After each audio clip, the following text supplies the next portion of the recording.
अच्छे शहर के विद्यार्थी हो और कई बार जब टीवी पे देखते होगे बहुत अंग्रेजी के टिप्पणी बोलते हुए बड़े स्कूलों के और बॉम्बे के, दिल्ली के, बैंगलोर के बच्चों को तो लगता होगा यार हम कब ऐसे बन पाएंगे या हम ऐसे नहीं बन पाएंगे या हम ऐसे कमजोर हैं। 35 साल पहले मैं भी ऐसा ही था। 30-35 साल पहले देवरिया बगल में है, आजमगढ़ देवरिया में कोई खास फर्क नहीं है। अगर उसका सोशल स्टैंडर्ड आप देखें तो वहाँ मेरा जन्म, वहीं पढ़ाई लिखाई थी। और मैं आपको एक संस्मरण अपना सुनाऊंगा और उसके बाद बातचीत हम लोग करेंगे। बम्बई में एक इंस्टीट्यूट है, इसका नाम क्या है, फिल्म सिटी के बिल्कुल बगल में इंस्टीट्यूट है, मुझे नाम इकोनॉमिक डेवलपमेंट का वो इंस्टीट्यूट है जो मुझे नाम याद आता है, इकोनॉमिक डेवलपमेंट ऐसे कुछ नाम उसका। तो वहाँ के लिए मेरा चयन हुआ कि वहाँ इंटरव्यू दे सकूँ मैं।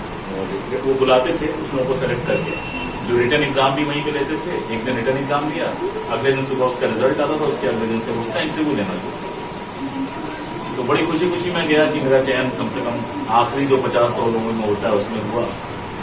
जब मैं वहां गया, रिटर्न एग्जाम हुआ, रिटर्न मेरा बहुत शानदार हुआ, लेकिन रिटर्न से निकल गया, इंटरव्यू के लिए मेरा कॉल हो गया। जब मेरा इंटरव्यू हो रहा था तो मेरे साथ 3 बच्चे थे, 4 लोगों का एक साथ इंटरव्यू हो रहा था। एक बच्चा दिल्ली स्कूल ऑफ इकोनॉमिक्स से आया हुआ था, एक बच्चा कैलकाटा से आया था, इंडियन स्टैटिस्टिकल इंस्टीट्यूट से आया हुआ था, एक बच्चा मुझे याद नहीं है किसी ऐसी जगह से आया हुआ था। वो सब अंग्रेजी ऐसे बोलते थे जैसे हम हिंदी बोलते हैं। स्टाइलिश थे, स्टाइल में कटे हुए बाल, अच्छी जीन्स। हमारे बाप तो हमको जीन्स पहनने नहीं देते थे उस जमाने में, हम तो पैंट शर्ट जैसे होती है वैसे पहन के गए थे। और वो पूरा जीन्स टी शर्ट में थे और बिल्कुल स्टाइल में बोलने वाले थे।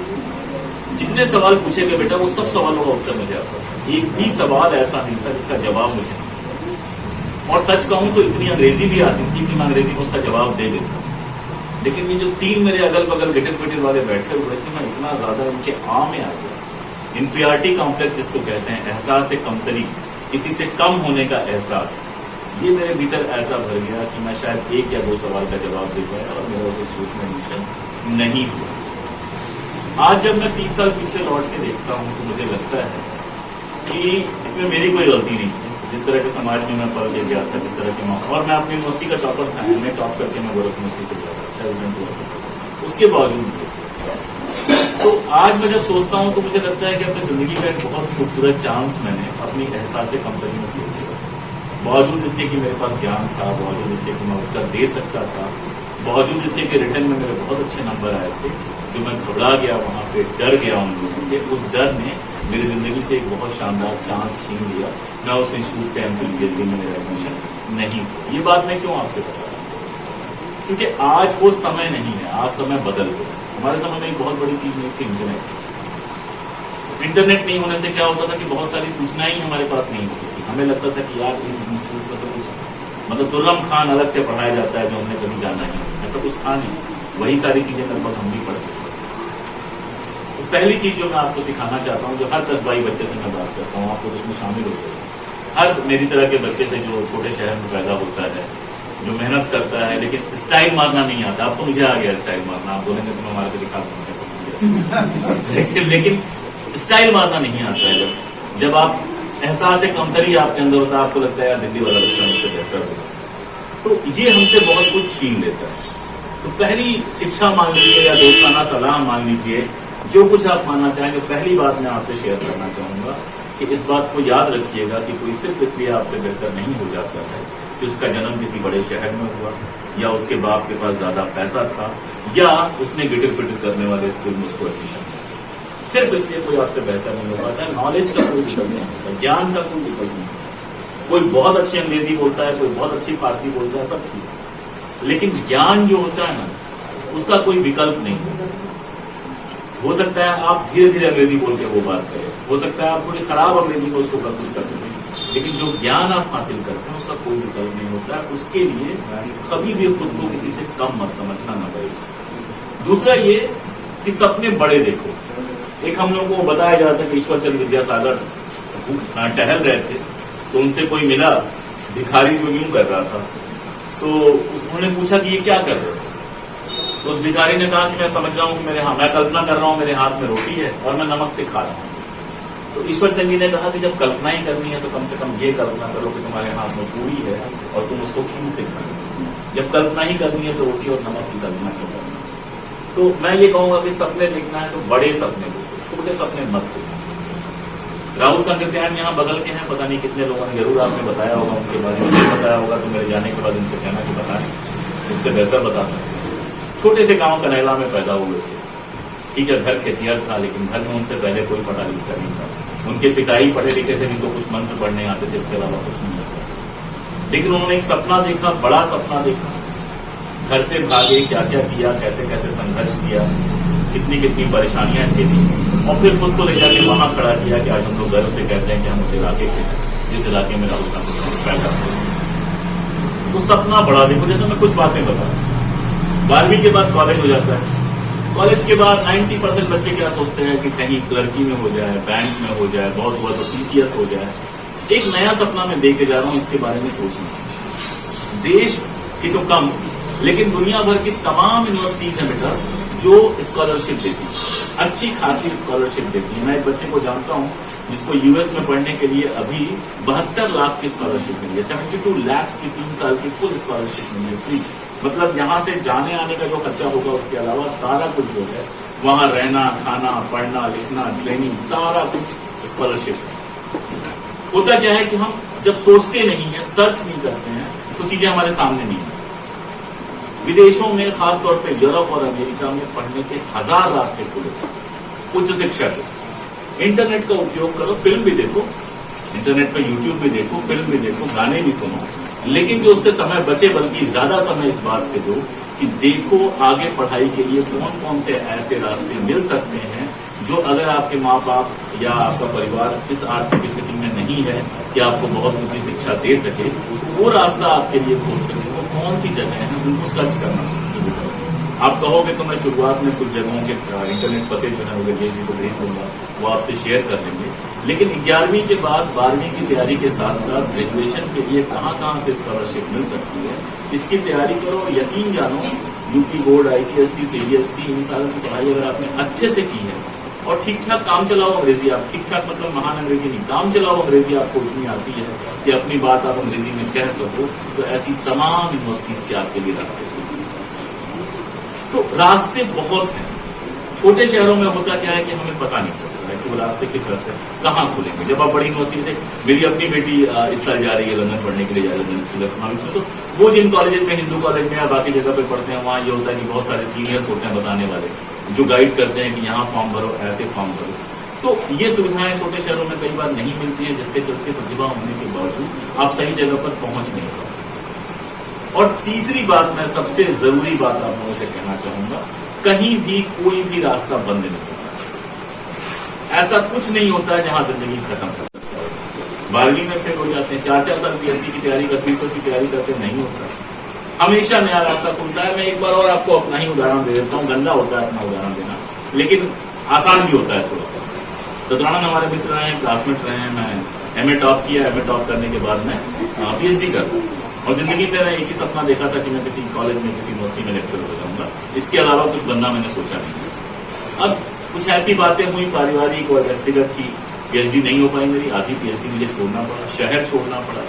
एक बहुत साधारण सी नौकरी मुझे ज्वाइन करनी पड़ी, सरकारी नौकरी थी लेकिन साधारण सी नौकरी। 22 साल मुझे उस नौकरी में रहना पड़ा, करना पड़ा। तो एक बार आप नौकरी में घुस जाते हो तो निकलना आसान काम नहीं होता जब तक कोई बेहतर ऑप्शन नहीं मिले। और जब शादी हो चुकी होती है, परिवार हो चुका होता है, तो ये होता है कि आपके पास बहुत समय भी नहीं बचता है। नौकरी, शादी, परिवार, आप कितनी तैयारी करें। तो 22 साल वो नौकरी करनी पड़ी। लेकिन बस एक जिद थी मेरी, है आज भी, अभी भी नहीं लगता है मुझे कि वो जिद मैंने पूरी की है, कि यार मरने से पहले कुछ ढंग के काम ऐसे कर जाने हैं कि मुझे क्लर्क होने के लिए या अफसर होने के लिए ना याद किया जाए, मुझे इसलिए याद किया जाए कि मैं अशोक हूँ, मेरे लिखने के लिए याद किया। तो जिस नौकरी के बाद लोग 6 बजे लौट के ऑफिस से आते थे, 8 बजे खा लेते थे, फिर फिल्म देखते थे और सो जाते थे, उस नौकरी के साथ मैंने लगातार, मुझे लगता है कि 15-16 साल रात के 2-2 बजे, 2:30 बजे तक बैठ के लिखने पढ़ने का काम जारी रखा है। ये भी नहीं कि पहले नहीं सफलता मिली। 10-12 साल, 15 साल मुझे लगता है कि लगातार मैंने जो लिखा है कोई बहुत बड़ी मेरी पहचान नहीं बनी। हाँ, लोग कहते थे जैसे 100 लेखक हैं वैसे अशोक भी एक लेखक है, जैसे 1000 कवि हैं वैसे अशोक भी एक कवि है। तो पहचान बस हल्की सी बनी थी, लेकिन सफलता जिसको कहते हैं, दिल की खुशी जिससे आपको मिलता है कि ऐसी चीज आपने लिख दी जिससे आपका दिल खुश हो, वो शायद बहुत बार भी मिली। और उसके भी बाद ये हिम्मत आई कि मैं नौकरी छोड़ के अपने हिसाब से काम कर सकूं। तो मेरे पास दोनों ऑप्शन थे। किसी के पास भी दोनों ऑप्शन होते हैं कि जिंदगी में जहां आप हार गए, उसी हार से समझौता करके फिर बाकी जिंदगी आप वैसे ही जीते जाइए। और दूसरा हमेशा ये ऑप्शन होता है कि हार कर कोई भी फेल होना। मैं आपको 20 ऐसे एग्जाम्पल दे दूंगा जहां 12वीं में बच्चों ने 70%, 75%, हमारे जमाने में 75% बड़ी चीज थी, आज 80, 85, 90 बड़ा आसान हो गया। लेकिन जब हम यूपी बोर्ड पढ़ते थे तो उस जमाने में 70% तो मतलब पूरे शहर में हल्ला हो जाता कि फला कलर का 70% से ऊपर नहीं होता। लेकिन मैं ऐसे लोगों को जानता हूँ जो 72-74% 12वीं में लाने के बाद मुझे उनकी जिंदगी बर्बाद, जो कुछ भी ढंग का नहीं कर पाए, कहीं बाबू हो गए या किसी प्राइमरी स्कूल में टीचर हो गए, इससे कुछ नहीं कर सकता। और इसके ठीक उलट मैं बहुत सारे उदाहरण ऐसे जानता हूं जिनके 12वीं में उस जमाने में गुड सेकंड हुआ करता था। 55% से 60% के बीच में जो नंबर पाते वो गुड सेकंड कहा जाता है। तो गुड सेकंड और सेकंड डिवीजन लिया उन लोगों ने और आज बड़ी बड़ी जगहों पे नौकरी कर रहे हैं या बड़ा बड़ा काम कर रहे हैं। ऐसे भी उदाहरण है। तो जहां आप रुक जाओगे ना वहीं सब खत्म हो जाएगा। आपने 12वीं में 95% लाया और आपको ये हो गया कि यार अब तो हो गया, 12वीं में 95% आ गया, आपकी जिंदगी वहीं पर रुक गई, उसी सब। तो कोई भी रिजल्ट कभी खराब हो जाए, कभी कुछ हो जाए, डरना नहीं। कभी ये मत समझना कि जो अंग्रेजी में गिटिर पिटिर कर रहे हैं, जिनकी चमड़ी बहुत साफ है, जो बहुत शानदार कपड़े पहनते हैं, बड़ी गाड़ियों से उतर रहे हैं, वो हमसे ज्यादा बेहतर है। कभी मत समझना। किसी का बाप ज्यादा अमीर है, इसमें आपकी कोई गलती नहीं, ठीक है ना। ये बापों की प्रॉब्लम है, वो बाप आपस में निपट लेते।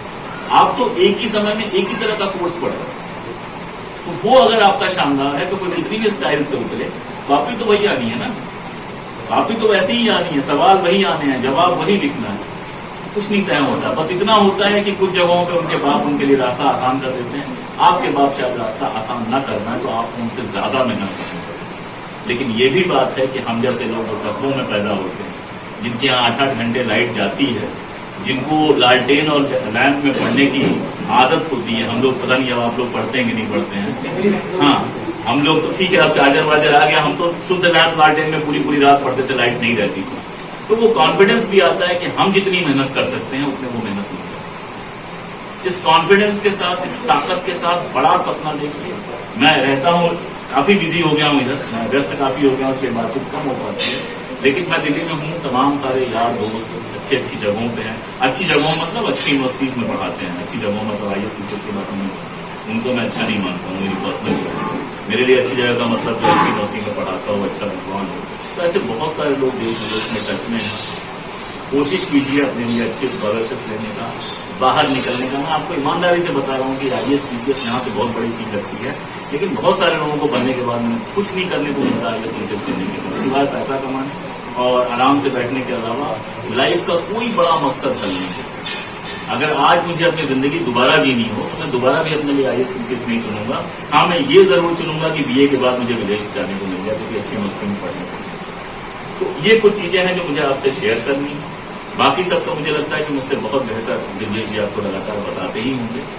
ये कुछ छोटी छोटी चीजें हैं। खुद को कभी कमजोर मत समझो, किसी से खुद को कम मत समझो। भगवान पे तो मेरा कोई भरोसा नहीं है, लेकिन प्रकृति ने सबको एक न एक खासियत दी होती है, कोई ना कोई खासियत सबके पास होती है। उस खासियत को पहचान के उस पर काम करने का मामला होता है। मैं जब BA पढ़ने गया तो मेरे पिताजी BS के प्रोफेसर थे, तो मैंने सब्जेक्ट लिया हिस्ट्री, हिंदी और कोई एक और सब्जेक्ट। पिताजी ने कहा कि तुमने तो ऐसे सब्जेक्ट ले लिए, यही माना जाता है कि 8 साइड में पढ़ना नहीं पड़ता है, तो बोले तुमने ऐसे सब्जेक्ट ले लिए कि अब पढ़ना पड़ेगा नहीं, गाइड से पास हो जाओगे। तो उस गुस्से में जाके मैंने सब्जेक्ट ले लिया इकोनॉमिक्स, स्टैटिस्टिक्स, मैथमेटिक्स। अब मुझे लगता है कि शायद मैं इतिहास लिखने पढ़ने के लिए बना। अगर मैंने उस समय पढ़ा होता इतिहास, अगर ग्रेजुएशन में पढ़ा होता, PG किया होता, आज इकोनॉमिक्स से पढ़ने के 20 साल बाद इतिहास के क्षेत्र में आया और मुझे लेखक माना जाए। तो हर आदमी के अंदर एक खूबी होती है, सही समय पर अपनी खूबी पहचानो, उस पर मेहनत करो और उसमें जो सर्वश्रेष्ठ हो सकता है वो पाने की कोशिश करो। एक आखिरी बात से मैं बात खत्म करूंगा, सर्वश्रेष्ठ पाने की कोशिश में क्या होता है। मान लीजिए आजमगढ़ से आपको बाहर निकलना है और आपने सोचा मऊ जाएंगे, तो आप कितनी भी मेहनत करेंगे मऊ तक ही पहुंच पाएंगे ना। लेकिन आजमगढ़ से निकल के आपने सोचा कि मुझे तो दिल्ली जाना है, तो दिल्ली नहीं भी पहुंच पाए तो लखनऊ तो पहुंच ही जाएंगे कम से कम। तो जब बेस्ट के लिए सोचेंगे ना, बड़ा सपना देखेंगे तो कुछ दूर तक जाएंगे। जब छोटा सपना देखेंगे तो बस वहीं तक रहेगा। बड़ा सोचो, मेहनत से एकदम मत भागो। देखो छोटे शहर के साथ एक होता है कि हम लोग जो होते हैं शुरू से बहुत मेहनत करने की आदत पड़ जाती है। कोई गांव का होगा, कोई पैदल चल के आता होगा, और सारी परेशानियां होंगी, किसी के घर में आर्थिक समस्या, मेहनत करने की आदत बहुत पड़ जाती है। इस मेहनत को अपनी आदत बनाओ। ये मेहनत, मैं एक बात मैं बहुत साफ बताऊं कि प्रतिभा कुछ नहीं होती है, सब बेकार की बात है। असल और आखिरी चीज मेहनत। जितना घीसोगे, जितनी मेहनत करोगे, उतनी सफलता मिलेगी, उतना संतोष मिलेगा। ये मैं तो एकदम नहीं मानता हूँ किसी के पास जन्मजात प्रतिभा होती है और कम मेहनत से वो सफल हो जाता है, सब कहने की बात नहीं। फाइनल जो लड़ाई होती है ना, मेरा छोटा भाई डॉक्टर है, मैंने उसको देखा है कैसे उसने पढ़ाई की। फाइनल जो लड़ाई होती है ना, संघर्ष से सीखी जाती है। और इसका सबसे बड़ा एग्जाम्पल क्या है? सचिन तेंदुलकर और विनोद कांबले। अगर टैलेंट की बात की जाए तो विनोद ज्यादा टैलेंटेड थे, हम लोग के जमाने में दोनों खेलने आए थे। विनोद गजब के बैट्समैन थे, बहुत टैलेंटेड थे, लेकिन इस लड़के सचिन के अंदर क्या था? जबरदस्त मेहनती था, कितनी भी सफलता मिली उसने मेहनत नहीं की, अपनी मेहनत लगातार करता रहा, इसलिए लंबा कैरियर चला। वो सिर्फ प्रतिभा के बल पर आया था, थोड़ी मेहनत करना। और कस्बाई लोगों को मेहनत करने की आदत बहुत होती है, मेहनत करो, बड़ा सपना देखो, रास्ते को।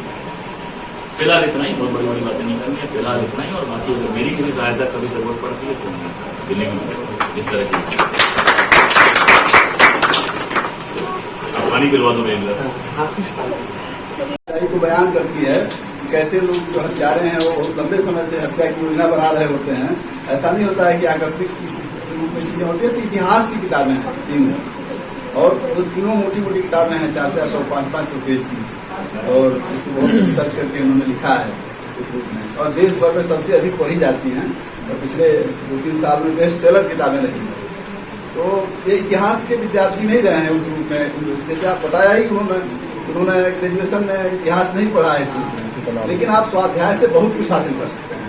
जितना कुछ आप पढ़ते हैं कोर्स में, उससे अधिक स्वाध्याय करने की सोचनी चाहिए। जिस क्षेत्र में आपकी दिलचस्पी हो उस क्षेत्र में बाहर की किताबें भी पढ़नी चाहिए, लोगों की जीवनियाँ पढ़नी चाहिए, लोगों के विचार पढ़ने चाहिए, और उस रूप में जो आपको लिखने को मन करे उस क्षेत्र में लिखना चाहिए। आप साइंस के विद्यार्थी हैं, आप अच्छी कविताएं लिख सकते हैं, कहानियां लिख सकते हैं, पढ़ सकते हैं। जैसे संगीत सुनना और सिनेमा देखना किसी के विषय के अंतर्गत नहीं आता है। हर आदमी संगीत सुनता है, हर आदमी गीत गाता है, हर आदमी सिनेमा देखता है। वैसे साहित्य या जो भी आपकी रुचि का विषय है उसमें सभी लोगों को जानना चाहिए, पढ़ना चाहिए, समझना चाहिए। और ये जो आप पढ़ते समझते हैं वही जिंदगी है। और सब तो टेक्निकल चीजें हैं जो जिंदगी में कभी पैसा कमाने काम आती हैं, कभी दूसरे चीजों में काम आती हैं, लेकिन जिंदगी को नहीं छोड़ना चाहिए। जो आपके रुचि का विषय है उस रुचि के क्षेत्र में आपको आगे जाना चाहिए।